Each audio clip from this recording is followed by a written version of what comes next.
independentemente disso, o Flamengo continua tendo um bom elenco.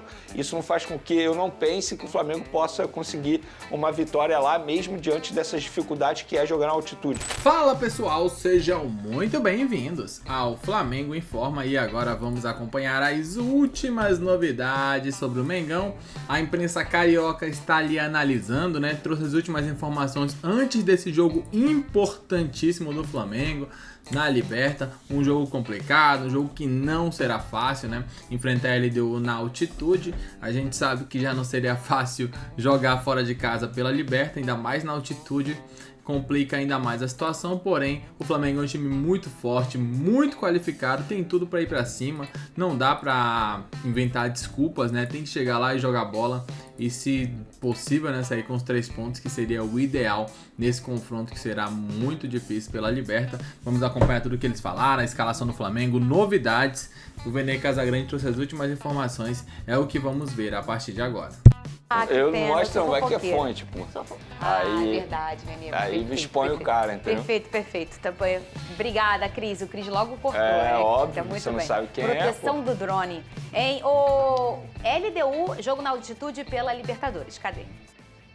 O Flamengo está em Quito para um confronto essencial na fase de grupos da Libertadores. O rubro-negro encara a LDU hoje às 7 da noite no estádio Casablanca, em meio a uma maratona de jogos. A delegação viajou para o Equador no domingo com um esquema especial para a partida. Como o Flamengo acabou de sair de um jogo no sábado, um clássico, um jogo com um extremo desgaste, nós trouxemos toda a estrutura do Ninho para o Equador, né? Nosso aparelho de bioquímica, toda a estrutura da fisioterapia, para a gente poder controlar esse desgaste. Todos os atletas agora pela manhã fizeram os testes bioquímicos, não encontramos nenhum atleta com um desgaste acentuado e, portanto, vamos para o treino com esses atletas controlados. Para encarar os mais de 2.800 metros de altitude, o rubro-negro decidiu poupar Alan e De La Cruz, que ficam no Rio de Janeiro. O Alan tem um diagnóstico de traço falcêmico, já teve uma intercorrência em uma viagem anterior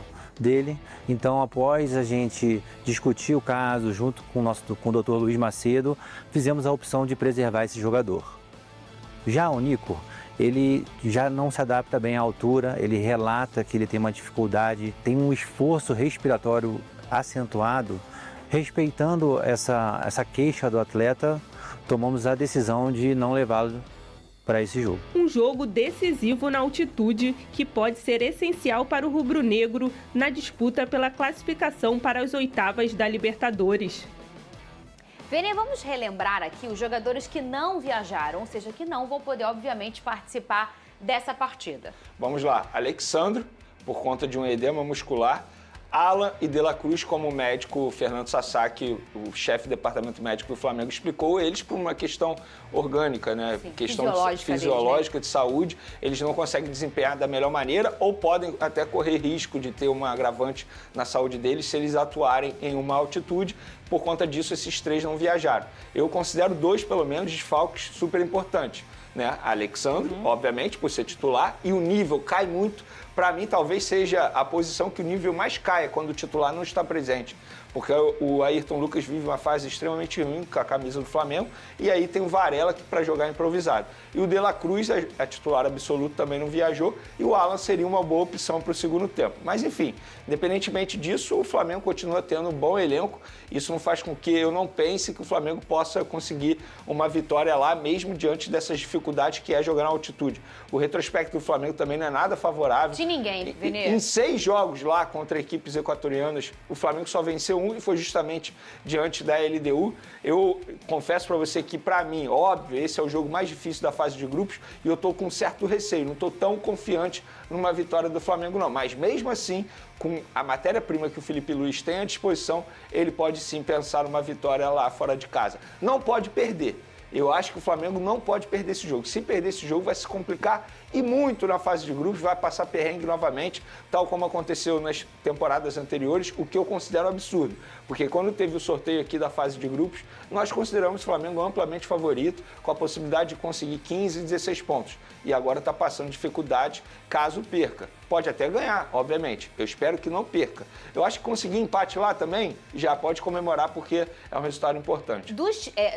A altitude é sempre um grande desafio no futebol, né? E dos times com altitude, a LDU é um dos mais fortes, um dos mais tradicionais, um dos que mais tocaram em canecos, então eles, além de ter uma força dentro da competição, né, uma tradição, vamos dizer assim, uma camisa que sabe jogar competição, eles também têm a altitude. Então é sempre muito difícil jogar lá. E eu queria que você me falasse o que pode dificultar o tipo de jogo do Flamengo, porque a altitude naturalmente já dificulta o jogo de todo mundo. Mas de forma específica para o Flamengo, qual o ponto que você acha, as características que vão pegar forte por conta da altitude, Vene Casagrande? Eu acho que a equipe do Felipe Luiz, por conta dessa altitude, não vai ter a intensidade que vem mostrando desde quando o Felipe Luiz assumiu a equipe do Flamengo.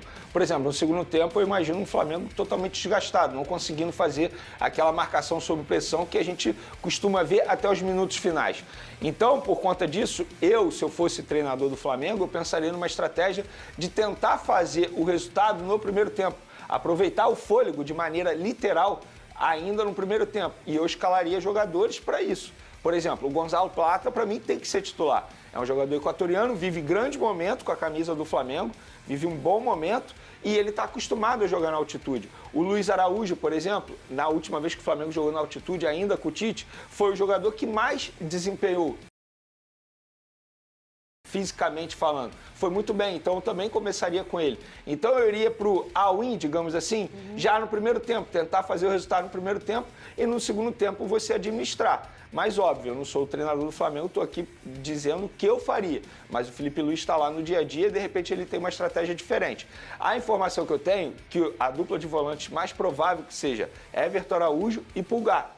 Eu não faria isso. Eu começaria com Pulgar e Gerson de volante. Como você escalaria o Flamengo, Vene? Vamos lá. Rossi no gol, Wesley na lateral direita, Léo Ortiz, Léo Pereira, Varela na lateral esquerda.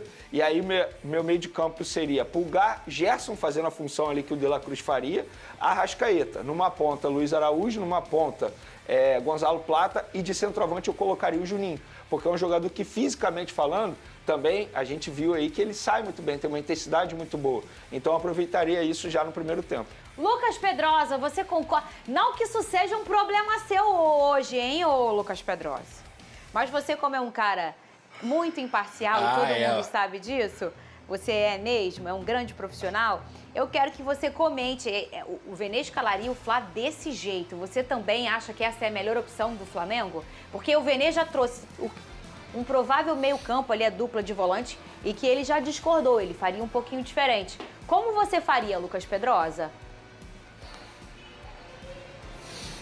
Olha, Fernando, eu acho que o Gerson, ele já não tem jogado de segundo volante há um tempo, né? Ele tem jogado muito mais como meia-direita, um meia que consegue articular ali nesse meio-campo do Flamengo, seja com uma dobradinha com o Wesley, por exemplo, no jogo do Vasco ele construiu muito por dentro, tentando encostar um pouco na lateral esquerda, junto com a Arrascaeta também. Então, talvez, na minha humilde visão, o Gerson não seja o mais indicado para fazer essa posição de marcação na altitude e sendo um jogador também que não está mais acostumado a jogar nessa função. Ele pode jogar nessa função, sem dúvida alguma ele pode. O Gerson no meio campo ele pode fazer qualquer função que ele quiser. Mas talvez a ideia do Felipe Luiz, e aí nem é discordando do Venenão, talvez a ideia do Felipe Luiz por colocar o Everton Araújo é para justamente ter um pouco mais de pegada no meio campo e fazer com que o Flamengo não sofra nesse setor de meio campo, ali na entrada da área, que com certeza a LDU vai explorar bastante, porque nesse nível de altitude lá em Quito, na LDU, talvez o time do Flamengo não sinta tanto a questão física. Pode sentir, mas o tempo de bola, para mim, vai ser o diferencial. A bola muda muito, o chute de fora da área é uma arma que com certeza essa equipe vai utilizar, como utiliza historicamente. Então, para mim, o Flamengo vai ter que se preocupar muito com esse chute de longa distância que a LDU vai tentar e também com os cruzamentos. Em contrapartida, eu acho que o Flamengo também deveria ir com o Arrascaeta, porque talvez seja um dos poucos jogadores nesse time do Flamengo que arriscam de fora da área, que chutam de fora da área. O Luiz Araújo também é um jogador nesse sentido. Então o Flamengo tem que, para mim, nesse jogo, se defender bem e conseguir jogar por uma bola nesse chute de fora da área, aproveitar essa finalização de longa distância, porque, repito, a bola muda. Então o Rossi vai sofrer muito mais do que o goleiro da LDU, mas o Flamengo também pode utilizar dessa arma e talvez por isso que o Felipe Luiz queira proteger um pouco mais o seu setor defensivo. E como o Vini falou, derrota seria tragédia para o que vem de cenário no grupo do Flamengo. Então, não perder também seja uma intenção, talvez seja um resultado positivo para a equipe do Felipe Luiz. Muito bem, olha, meu fogão, hein, Pedrosa? Meu fogão também joga, vai encarar... Então tá aí, né? A opinião do Vene, do Pedrosa, da Fernanda, onde eles puderam analisar ali o que esperar desse confronto, né? Acho que, confesso que se não perder, na verdade, se não perder já tá bom pra mim. Bom resultado, voltar de lá com empate, até porque o problema não é na altitude, mas sim foi perder pro Córdoba no Maracanã, né? E aí o Flamengo empatando lá, segue vivo, dependendo apenas de si para classificar. Porém, se chegar lá e perde, aí, meus amigos, a situação fica bem complicada, porque tem que secar os adversários e depender do resultado dos outros, nunca é a melhor solução. Porém, eu tô bem confiante, acho que o Flamengo pode sim vencer. Se empatar, não acharei ruim, porém se perder, aí sim as coisas começam a ficar muito complicadas. E eu quero saber o que vocês pensam, vocês concordam, discordam do que foi comentado? Opinem aqui abaixo e daqui a pouco voltaremos com mais informações. Obrigado a todos. Valeu!